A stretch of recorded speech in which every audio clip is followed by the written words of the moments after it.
இன்றைக்கி வந்து ஒரு டெய்லரோட கஷ்டத்தை தான் நான் வந்து ஷேர் பண்ண வந்திருக்கேன். என்ன வீடியோ அப்படின்னா, நம்ம வந்து ஒரு ஓலைப்பையை சுருட்டி வச்சா எப்படி வந்து நம்ம அந்த ஓலைப்பை வந்து சுருண்டிகிட்டே போகுமோ, அது மாதிரி தாங்க இன்றைக்கி நம்மளுக்கு ஒரு ப்ளவுஸ் வந்து தைக்க வந்திருக்கு. அந்த ப்ளவுஸை பற்றி தான் உங்கள்ட்ட நான் ஷேர் பண்ணலான்னு வந்திருக்கேன்.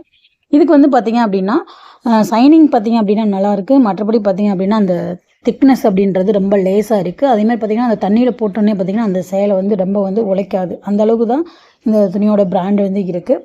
இதை தைக்கிறதுக்குள்ளேயும் நான் வந்து போதும் போதும்னு ஆயிடுச்சு. இதுக்கு வந்து நம்ம ஒரு டிசைனும் நம்ம கொடுத்துருக்கோம். பஃப் ஸ்லீவ் வச்சுட்டு, அதுக்கு வந்து நம்ம லைனிங் கொடுத்து நம்ம தச்சுருக்கோம். அதோட கஷ்டத்தை வந்து ஃபுல்லாக வந்து நீங்கள் தைக்கும்போது பார்த்தாலே உங்களுக்கே தெரியும். அது வந்து எவ்வளோ ஒரு கஷ்டப்பட்டு நம்ம தைக்கிறோம் அப்படின்றத.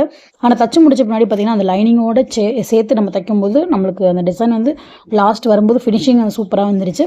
இருந்தாலும் ஃபஸ்ட்டு நம்ம தைக்கிறது ரொம்ப கஷ்டப்பட்டு தான் நம்ம டெய்லர் வந்து தச்சிருப்போம். நீங்களும் இதே மாதிரி வந்து பிரச்சனைகளை சந்திச்சிருக்கீங்களா அப்படின்றத மறக்காமல் கமெண்ட் பண்ணுங்கள். அதேமாதிரி பார்த்தீங்க அப்படின்னா, நம்ம கஸ்டமருக்கு ஒன்று சொல்ல விரும்பிக்கிறேன். இந்த மாதிரி வந்து லோ பட்ஜெட்டில் சேலை கிடைக்கிது அப்படின்னு சொல்லிட்டு நீங்கள் எடுத்துடுறீங்க. இருந்தாலும் அதுக்கு நம்ம தையக்கூலி கொடுத்து, அதுக்கு டிசைனுக்கு நம்ம வைக்க கொடுத்து, அதோட அமௌண்ட்டு பார்த்தீங்க அப்படின்னா கண்டிப்பாக உங்களுக்கு கூட தான் இருக்கும். அதுக்கு தக்கன வந்து அந்த சேலையும் ப்ளவுஸும் வந்து உழைக்கணும். அப்போ தான் வந்து நம்மளுக்கு ஒர்த்தாக இருக்கும். நம்ம சேலை கம்மியாக கிடைக்கிது அப்படின்றதுனால ஏதோ ஒரு துணியை எடுத்துகிட்டு வந்து நம்ம வந்து தச்சிடக்கூடாது.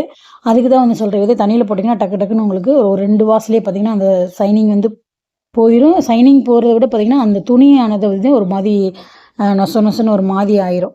அதுக்கு வந்து நம்ம ஒரு ரூ. 10 ரூ. 20 கூட போட்டாலும் கொஞ்சம் நல்ல குவாலிட்டி எடுத்தோம் அப்படின்னா நம்மளுக்கு சூப்பராக இருக்கும்.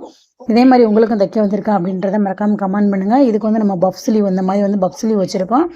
அதேமாதிரி பார்த்திங்கன்னா முன்னாடி இந்த மாதிரி பானைக்கு வச்சுட்டு, அதே மாதிரி பின்னாடியும் பானைக்கு வச்சு நம்ம ஃபினிஷிங் வந்து நம்ம சூப்பராக வந்து பண்ணிட்டோம். இந்த ப்ளவுஸ் எப்படி இருக்குது அப்படின்னு சொல்லிட்டு மறக்காமல் கமெண்ட் பண்ணுங்கள். இதே மாதிரி நீங்களும் வந்து சந்திச்சிங்கன்னா நம்ம சேனலில் சப்ஸ்கிரைப் பண்ணி பெல் ஐக்கானை கிளிக் பண்ணி சப்போர்ட் பண்ணுங்கள். தேங்க்யூ.